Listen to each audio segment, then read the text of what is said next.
महापुरुषों ने जगत मंगल के लिए उपदेश किए हैं। ये जो पीछे आपने सुना होगा यम नियम धारण करना चाहिए, अगर यम नियम धारण करता है तो उसमें बड़ी दिव्यता आती है। यम नियम आसन प्राणायाम प्रत्याहार धारणा ध्यान समाधि यो अष्टांगानी, योग के ये 8 अंग हैं, 8 अंग हैं। यम नियम आसन प्राणायाम प्रत्याहार धारणा ध्यान और समाधि, ये अष्टांग योग कहलाता है। पर यम नियम हर उपासक के जीवन में होना चाहिए, चाहे जिस मार्ग का हो। ये यम नियम सब संप्रदाय सब उपासकों के जीवन में होते हैं। क्या यम? ये 5 होते हैं। अहिंसा सत्य आस्तेय ब्रह्मचर्य अपरिग्रहा यमाह, ये यम। किसी की हिंसा न करना, सत्य आचरण, सत्य भाषण, सत्य विचार, किसी की चोरी न करना, सदैव ब्रह्मचर्य का पालन या गृहस्थ में उचित ब्रह्मचर्य का पालन, और अपरिग्रह, किसी से भी दान न लेना, ये यम है। अगर यम का पालन किया जाए, अपरिग्रह स्थैर्य जन्म कथंत संबोधा, अगर किसी से जिंदगी भर कोई दान ना ले, यम का और नियम का पालन करे, तो उसे कई जन्मों की स्मृति प्राप्त हो जाएगी।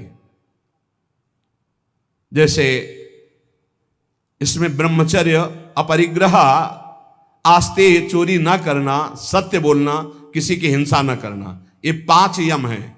इनमें अपरिग्रह, जो इन 4 यमों का पालन करते हुए 5वां अपरिग्रह, कभी किसी का दान न ले, आकाश वृत्ति से प्राप्त हुई भिक्षा या माधुकरी वृत्ति से प्राप्त हुई भिक्षा को कभी दान नहीं कहते। जो किसी से हाथ फैला के लिया जाता है उसे दान कहते हैं। आकाश वृत्ति से जो हमें भगवान बैठे बैठे दे दे, अजगर वृत्ति, ये माधुकरी वृत्ति, ये संतों के लिए रखी गई। और गृहस्थ में तो दान लेने का कोई सवाल ही नहीं, धर्म पूर्वक कमाओ और दूसरों की सेवा करना वो बात है। लेकिन तीर्थयाटन या कहीं भी जाकर कई बार मना किया है, आप गृहस्थ हो, अपनी मेहनत की कमाई का खाओ, भले आप चना चबेना से समय काटो, लेकिन किसी की हलवा पूड़ी दी हुई मत खाओ, क्योंकि आपके पुण्य बच जाएंगे। कितनी बड़ी बात है। यही यम का पालन कर रहे थे भीष्म पितामह जी। ब्रह्मचर्य, सत्यवादी और अहिंसा। अहिंसा का तात्पर्य बहुत सूक्ष्म होता है। जो धर्म विरुद्ध आचरण करने वालों को धर्म युक्त दंड देता है, वो हिंसा नहीं मानी जाती। अहिंसा का मतलब यही नहीं कि केवल अधर्मी पुरुष है, पापाचरण कर रहा है, आपका राजकीय पद में अधिकार है कि उसको दंडित किया जाए और आप उसे कि मैं तो अहिंसा व्रती छोड़ दिया, अब हिंसा हो गई, क्योंकि वो हजारों को अधर्म करके दुख देगा, वो तुम्हें पाप लगेगा। तुम अधिकार प्राप्त हो राजकीय विधान से, उसको दंडित करो, उसको शासन में लो। अधिक पापी है तो उसको न्याय के द्वारा ऐसे कब्जे में रखा जाए जिससे वो अपराध ना कर पावे। तो कहीं कहीं हिंसा भी अहिंसा हो जाती है, हिंसा भी अहिंसा हो जाती है। जैसे हम पीछे सुनाया था, वो लकड़ी हरी उजाले का, पूरे 4 को मारा तो पूरा गांव बच गया, तो वो अहिंसा हो गई, वो पुण्य हो गया। भीष्म पितामह जी को भगवान से कह रहे कि मुझे 100 जन्म की पूरी याद है, पीछे मैंने कोई ऐसा पाप नहीं किया जो ऐसा भोग रहा हूं। ऐसे ये जो पूर्व जन्मों की स्मृति है, ये यम धारण करने से प्राप्त हो जाती है। अहिंसा, सत्य, चोरी ना करना, ब्रह्मचर्य धारण करना और किसी से परिग्रह न लेना, दान न लेना। दान लेने से बहुत हानि होती है, बहुत हानि होती है। दान लेने में खुशी नहीं होना चाहिए कि हमें कोई बहुत महंगा स्वेटर दे रहा है, बढ़िया घड़ी दे रहा है, खूब रुपया दे रहा है, ये बहुत घाटे का है। नाशवान वस्तुओं से अविनाशी भजन का हिस्सा बटा देना, ये कोई बुद्धिमत्ता नहीं है। सहज में काम चलाओ और खूब भजन करके जगत मंगल करो, भजन करके भगवत प्राप्ति करो। देखो कितनी बढ़िया बात कह रहे हैं। अपरिग्रह स्थैर्य जन्म कंथता संबोधा, अनेक जन्मों की वो याद बैठे बैठे कर सकता है। पूर्व जन्म में मैं कौन था या पूर्व जन्म में आप कौन थे। जो किसी का कभी दान नहीं लिया और अखंड ब्रह्मचर्य से रहता है, सत्य बोलता है, चोरी नहीं करता, किसी की हिंसा नहीं करता, जो ब्रह्मचर्य से रहता है, ब्रह्मचर्य प्रतिष्ठायाम वीर लाभः, ब्रह्मचारी जैसा कोई बलवान नहीं होता, शारीरिक बल कोई बल नहीं कहा जाता, ब्रह्मचर्य में सामर्थ होती संकल्प बल की, जाओ ऐसा फिर वैसे ही होगा। अध्यात्म बल बहुत बढ़ जाता है ब्रह्मचारी का, आत्म बल बहुत बढ़ जाता है। कहीं भी वो भयभीत होना, कहीं भी शंका कर लेना, कहीं भी पराजित हो जाना उसके स्वभाव में नहीं होता। जो ब्रह्मचारी होता स्वभाव में नहीं होता। ये खास बात होती है। भगवान परशुराम जी के पास जब अंबा जी गई, अंबा जो काशी नरेश की 3 राजकुमारियों में एक सी थी, उन्होंने कहा कि मैं आपसे सहायता चाहती हूं भृगुवर, मैं आपकी शरण में हूं, शरणागत की रक्षा करनी चाहिए। बोले पहले तो तुम्हारा स्त्री स्वरूप है, वैसे ही अधिकार बनता है रक्षा का, दूसरा तुम शरण में हो, बोलो कौन त्रिभुवन में ऐसा है जो तुमको कष्ट दे रहा है। बोले पहले वचन दो कि मैं उसको मारूंगा। बोले निश्चित परास्त करूंगा उसको। बोलो कौन है? तो कहा आपके प्रिय शिष्य भीष्म। एक बार तो परशुराम जी की भीष्म के द्वारा ऐसा कैसे अपराध बन गया, क्या हुआ, पूरी घटना सुनाई। तो उन्होंने कहा वैसे तो उन्होंने ऐलान किया था कि मैं हस्तिनापुर नरेश के लिए इन राजकुमारियों का अपहरण कर रहा हूं। उन्होंने ये तो नहीं कहा था कि मैं अपने लिए, उसी समय तुम्हें बोल देना था कि मैं साल्व से प्रेम करती हूं, तुम्हारी त्रुटि रही। तो उनका भगवान मैं समझ रही थी कि आपके शिष्य आप पक्ष लेंगे। बोले बिल्कुल पक्ष नहीं लूंगा, तुम शरणागत हो, तुम्हारे लिए मैं, मेरी आज्ञा का पालन करेगा। अखंड ब्रह्मचारी भीष्म जी और अखंड ब्रह्मचारी भगवान परशुराम जी, दोनों सत्य पे हैं, दोनों महान हैं, पर एक गुरु है एक शिष्य है। पर एक इच्छा का अनुमोदन कराने के लिए अपनी द्वेष वृत्ति का भगवान परशुराम जी का आश्रय लिया, इसलिए परशुराम जी कमजोर हैं। और सत्य का पालन करने के लिए धर्मनिष्ठ, इसलिए चेला बहुत जोरदार के हो गए। भीष्म जी बुलाया भीष्म जी को बाहर हस्तिनापुर की, अर्घपाद्य आदि लेकर गए, प्रार्थना की, परिक्रमा की, दंडवत किया। बोले मेरी आज्ञा है अंबा को स्वीकार करो। बोले कदापि गुरुदेव नहीं, क्योंकि सब कोई जानता है सत्य के आगे कुछ नहीं, और मैं सत्य प्रतिज्ञा किया हूं कि अखंड ब्रह्मचर्य रहूंगा, जीवन में कभी संतान उत्पन्न ही नहीं करूंगा।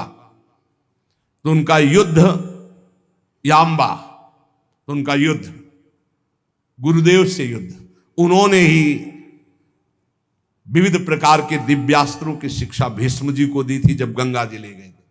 और गंगा जी ने और भी दिव्यास्त्र सिखाए थे जो परशुराम जी को भी पता नहीं थे। ऐसे थे, रोज युद्ध होता, पहले जाते, परिक्रमा करते, साष्टांग दंडवत करते हो, कहते आशीर्वाद दीजिए विजयी भव का। बोले योद्धा तो मैं ही हूं, तुम्हारा विपक्ष का मैं आशीर्वाद नहीं दे सकता, पर हां बलपूर्वक युद्ध करना, बलपूर्वक युद्ध करना। आखिरी युद्ध जितना भयानक हुआ कि गंगा जी, अष्टवसु सब जागृत हो गए, उपस्थित हो गए। भीष्म जी ने एक अस्त्र ऐसा चढ़ाया था जो परशुराम जी के पास काट नहीं थी, निश्चित परशुराम जी का वध हो जाता। गंगा जी आकर के पकड़ लिया और कहा नहीं नहीं, ऐसा बिल्कुल ठीक नहीं है। समस्त अष्टवसु आ गए। तो उन्होंने कहा मां, ये प्रत्यंचा पे चढ़ा हुआ धनुष तभी उतरेगा जब गुरुदेव अपना रथ पीछे कर दे, अपना धनुष नीचे कर दे। तो गुरुदेव कैसे नीचे कर से? अष्टवसुओं ने, समस्त देवताओं ने कहा प्रभु आपका चेला है, अब आपको धनुष नीचे करना पड़ेगा, अगर छूट गया तो आपके पास काट नहीं है, आप अबद्ध हैं, फिर भी बध हो जाएगा आपका। भीष्म जी के बाण तभी धनुष से उतरे जब वो रथ पीछे हटा, धनुष नीचे किया, कूद गए, परिक्रमा की, और गुरुदेव बोले जा विजयी भव, कहते विजयी हुआ। तो सत्य, ब्रह्मचर्य, अहिंसा, अपरिग्रह बहुत बड़ी ताकत है। ब्रह्मचर्य में बहुत बड़ा बल है, उसको आज हमारी समाज समझ नहीं पा रही। यम नियम के बिना जीवन बिल्कुल पशुवत जीवन है। यहां कह रहे हैं ब्रह्मचर्य प्रतिष्ठायाम वीर लाभा, महान बल, जो चाहो आप कर सकते हो संकल्प के द्वारा। जो आपको दिव्यता किसी में दिखाई देगी वो ब्रह्मचर्य की होगी। भीषण कष्ट को भी सहने की सामर्थ्य, सर्दी गर्मी, मान अपमान, दुख सुख, लाभ हान और सत्यवाद, संकल्प बिल्कुल सिद्ध होने लगता है। जिसका ब्रह्मचर्य पवित्र होता, जो संकल्प करेगा और संकल्प नहीं करेगा तो ब्रह्मचर्य अध्यात्म की ऊंचाई में बैठाकर उसे मुक्त कर देगा। अस्ते प्रतिष्ठायाम सर्वरत्नोपस्थानम, जिसने कभी किसी की चोरी नहीं की, जीवन में छल नहीं किया, तो इसी जन्म में उसके पास दिव्य धन, दिव्य रत्न आदि एकत्रित होने लगेंगे पक्का।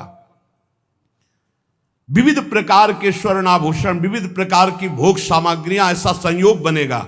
कभी चोरी नहीं की, जो इन नियमों को धारण करता है। एक एक का बहुत बड़ा प्रभाव है। अस्तेय प्रतिष्ठायाम सर्वरत्नोपस्थानम, अपने आप आकर के संपूर्ण रत्न स्वर्ण आदि संपत्ति उसके पास एकत्रित, जो कभी जीवन में चोरी नहीं किया, जो ब्रह्मचारी है, जो अहिंसा परायण है और जो अपरिग्रह, कभी किसी से दान नहीं लिया। वैसे भी लिखा हुआ है कि जो धर्मात्मा पुरुष धर्म से यम नियम के द्वारा चलता है, तो जैसे समुद्र में बिना बुलाए हुए सारी नदियां जाती है, ऐसे चारों तरफ से संपत्ति उसको घेरने लगती है, सुख सुविधा उसको घेरने लगती है, जो धर्म पूर्वक चलता है। सत्य प्रतिष्ठायाम क्रियाफलान आश्रयत्वम, जो सत्य बोलता है, सत्य विचार वाला है, सत्य आचरण वाला है, तो सारे फल उसका आश्रय ले लेते हैं। हर क्रिया का फल वो जो चाहे, जैसे चाहे, जो बोलेगा, जो सोचेगा वही हो जाएगा। ऐसा है। एक इतना बड़ा बालक है, हंसी मजाक में सर्प डाला था, कोई गुस्सा होके नहीं डाला था परीक्षित जी ने, कि पता नहीं समाधि में है या ढोंग कर रहे हैं समाधि का, ऐसे डाला और चले गए। कुछ बच्चों ने जाकर बताया, श्रृंगी ऋषि तुम्हारे पिता के गले में चक्रवर्ती सम्राट महाराज परीक्षित मरा हुआ सर्प डाल दिए। उनका ऐसी असभ्यता, इतने बड़े बालक हैं अभी, ऐसी असभ्यता, चक्रवर्ती सम्राट होता हुआ भी इन महापुरुषों की महिमा को नहीं जानता, ऐसी असभ्यता। ये समझता है यही दंड धारण करता है, देख मैं ब्रह्म ऋषि बालक हूं, इसको दंड देता हूं, आज के 7वें दिन तक्षक सर्प इसे काटेगा और मरेगा। इतने बड़े बालक हैं। जबान से निकली हुई हर बात, जब उनके पिता शुद्धि में आए, साफ हटाके से दौड़ के आके श्रृंगी ऋषि लिपट गए। उनका रोने की क्या जरूरत है, मरा हुआ ही सर्प तो था। उनका पिताजी, अपमान है आपका। अपमान तो उस राजा का हुआ, वो धर्मात्मा राजा आया हुआ था, आश्रम में आया हुआ राजा अतिथि था। हमें चाहिए था हम जल पिलाते, हम उठकर अर्घ देते, पर मैं बाह्य था ही नहीं, बाह्य दशा में, समाधि दशा में अंतर था। वैसे तो अपराध मेरा ही बना कि राजा धर्मात्मा आया और मैंने स्वागत नहीं। बोले प्रभु हमने तो उसको दंड दे दिया। क्या 7 दिन में तक्षक डसेगा? इतने बड़े धर्मात्मा राजा को ऐसा शाप, मतलब पिता की भी सामर्थ्य नहीं कि उसे नष्ट कर सके। बोले शाप तो अमोघ है तेरा, क्योंकि तू ब्रह्म ऋषि बालक है। कुछ ऋषियों को भेजा, जाओ परीक्षित को बता दो तुम्हारा 7 दिन में जो कुछ कल्याण करने का उपाय कर लो, नहीं 7वें दिन तक्षक काटेगा और निश्चित काटेगा और तुम्हारी मृत्यु हो जाएगी। ये है सत्य में स्थित रहना। सत्य प्रतिष्ठायाम क्रिया फलाश्रयत्वम, जो बोले, जैसा सोचे वैसा ही हो जाए। अब आज सत्य नहीं जबान में झूठा है तो सब पूरा जीवन ही झूठा है। अहिंसा प्रतिष्ठायाम तत्सन्निधौ वैर त्यागः, जो कभी किसी को दंड नहीं देता, शारीरिक मानसिक वाचिक, तो सांप हो, बिच्छू हो, हिंसक कोई भी जीव हो या कोई दुष्ट हो, उसके सामने आके घुटने टेक देगा, वैर नहीं रहेगा। ये अहिंसा का उसके ऊपर प्रभाव होगा।